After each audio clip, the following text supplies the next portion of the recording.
intimating that this could be where they're making the move towards. Mark, being the one on the front lines, makes a ton of sense. He's incredibly tanky. Smoke's gonna pop with the blind jump in. Gets us onto one. They need to see snaking. He's trying to duck into the tree line.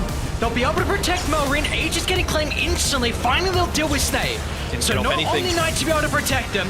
Over the left side, like you said, Save is also the important target. So Falcons able to address that. Now both sides, their supports are gone, but who wants to continue the team fight? Melrin's stuck inside the trees by the secret shop, and meanwhile, Miro, he's trying to 1v2 with the BKB getting activated. He's got GPK to jump over the top as well. Skeeter, last second time left, but still the shackles are going to be there.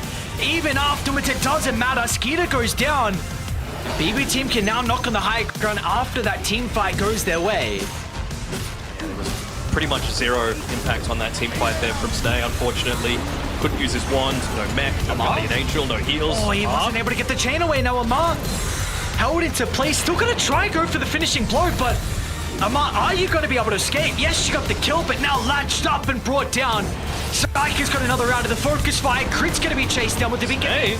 It will expire, though. But there's just no damage with the two supports. They are just feasting on BB team. A triple for Psyche. Even they're going to go in. Tokyo in and out, creating chaos. Not the greatest BKB.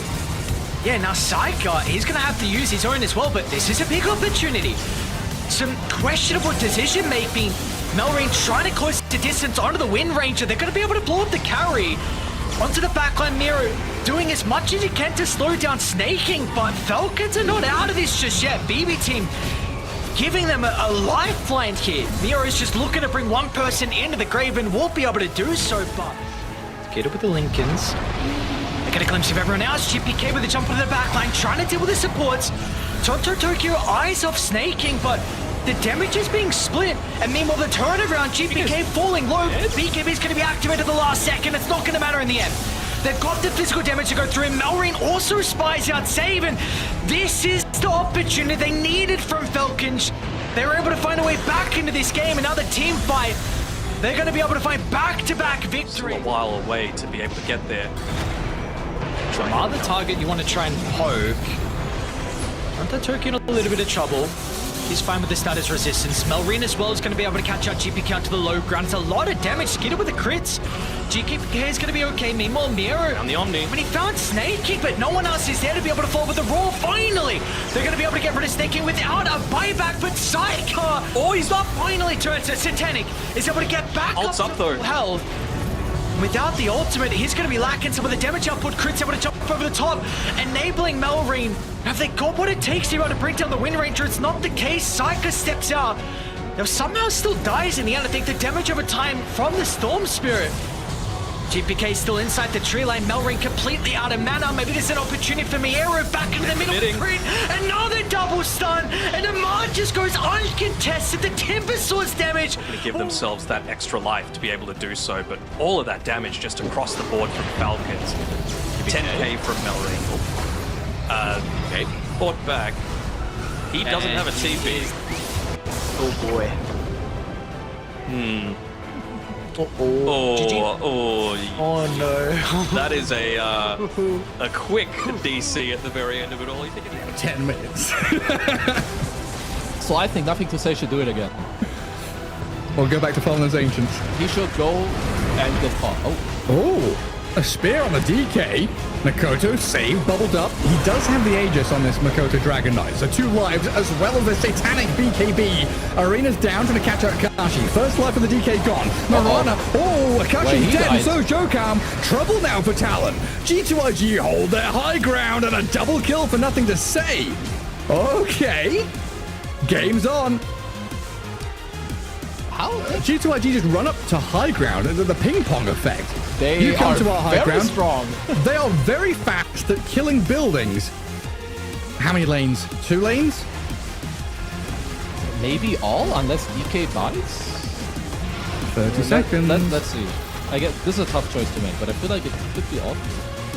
10-second BKB cooldown. Yeah, Observer sees it there on the Mars and the Terrorblade. Monet, you're going to finish off the second lane of Barracks. Aggressive positioning. Yeah, Joker trying to get He did get a deep ward. Immediately dewarded. It's still making some space, at least for now. Mikoto gets to hit. Into the glyphed up barracks. I mean, racks really don't mean anything at this point, so yeah, they're just gonna give... JT? Okay, he's forced the BKB out of this to DK. Fair enough, I guess. Yeah, I guess, I mean, DK's BKB is more important than Mars's, so that's a good trade. I don't know if it will make them defend. Baboka, dive, Hex, spear back as well. Dragon Knight sent back in towards Monet with the Sun Ray on him. Makoto dies. Now Akashi, he's leapt forward, trying to kill off nothing to say. The Supernova lands. The MTS Prophet's dead, but buys back immediately. Oh my. Now Talon, 3 heroes down. WS about to be the 4th. Tries to stand his ground, but Monet is tall and powerful. The strong Terrorblade now marching forward in towards Jokan. They catch with the Gleipnir. The Shadow Demon bubbles for safety, a matter of seconds until Monet grabs his ultra kill. Looks like D2IG. Damn, they don't know. They lack critical information. They sure do. And Jokan, goes through the gate, goes back again.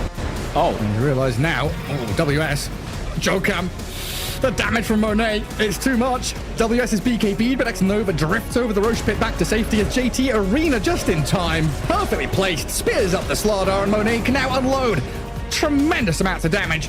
And that's 2 minutes without your Slardar. Ponyo, Crimson Guard, a hook shot in just to try and defend his tier 4 towers, but he is killed quickly with no buyback available. Now Makoto, the dragon, flapping his wings and trying to stand atop the Ancient. Dived upon, hexed, burnt down by the Sunray and the Phoenix with a Supernova, and GG is called. G2IG with a 2-0 victory here over Talon. Well, I will say that even though this game doesn't really know, he's actually TPing top. They want to try to take the fight instead, but the rest of his crew is not in position. Yeah, he throws in the bugs, but they're gonna arrive just as the Roche has already been taken. I don't think they can take this fight. Analog does have a double damage though, so it could be very tempting. He jumps in onto XXX. The Visage is already blown the hell up. XM trying to hold the backlines as he's looking towards Schofield and Analog, but instead there's going to be a Doom jumping in directly on his face. Divine Llama misses with the follow-up hookshot, but doesn't need it. They've already killed off this Void Spirit. Ame threw out the Requiem just as he has to watch DY die. Shinkyu, can he TP out? No, he cannot. K1 hoping that somebody from Extreme will emerge into the mid lane. No, it's XM. It's XM. That's the last person, but he got off the dissimilate. Not gonna get doomed up just yet. Divine Llama forced into popping BKB, having taken a lot of damage so far. He needs to get bailed out of here. K1 Hector providing cover by right-clicking onto Shinkyu and DY, both of whom are almost already dead. DY goes first, Shinkyu losing HP, and so is XXX. Look at this Weaver go from K1 Hector. Divine Llama gets dragged back to safety by the drinking buddies. Shinkyu assassinates, doesn't kill him off. Analog will do the trick instead, but at the same time, Analog is now stuck on the high ground. He gets stunned up and killed. Ame is now on a triple kill. He somehow found a way to just lay out the damage. They were sort of ignoring. They still have buybacks and they've got plenty of ways trying to deal with this, but DJ just goes down. KJ, unfortunately for him, doesn't have the HP. Doing back in 5 seconds. K1 Hector going in right now, but K1 losing a lot of his HP at the moment.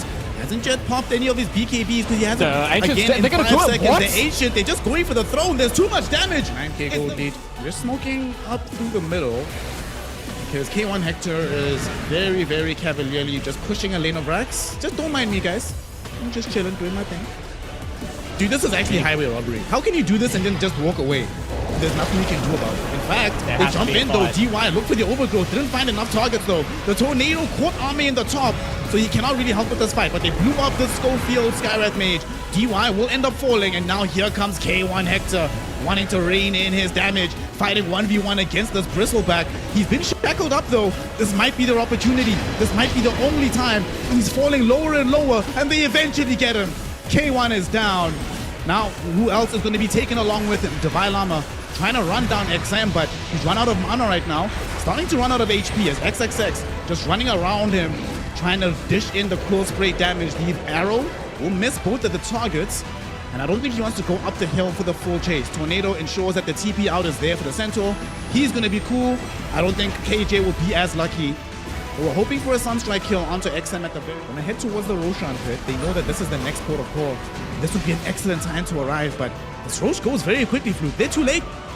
They took too long. They're not going to get you in time. Yeah, they won't. There's also a nice little ward in these extra couple of corners for Extreme Gaming, so if there was going to be a scenario where anybody was going to come close, they'll get out there, and the smoke is for naught now for Heroic, so they just got caught napping right now. Boss fight, I don't think that Heroic want to fight them with this Aegis, but they're going to have to take the fight regardless, as here they come on the high ground. DY looking for overgrowth target, doesn't find it just yet, and XXX already falling so low. He ate a Mystic Flare, ate a ton of damage, going to be forced to use the Bloodstone with the Bristleback. Gets him up to some decent HP. DY breaks up the fight with the overgrowth that gives XM a chance with Ame there with the whirlwind. He's in between three heroes. Look at Ame go. Already killing off the Invoker, taking KJ with him. And now Divine Llama hoping to try and escape this one. Gleipnir will be dropped down. He's going to get killed off. XXX with the damage. Three heroes no have... buybacks here for Heroic, and they're going to get it done here, Snare. Are you kidding me? One last hurrah. Can Schofield do it? No, he cannot. K1, he's in the midst of everybody here. They have dropped the fortification. Ame is there with the damage. They're ignoring him, Fluke. They just want to go for the W. They're going for the jugular, and they'll succeed in doing it.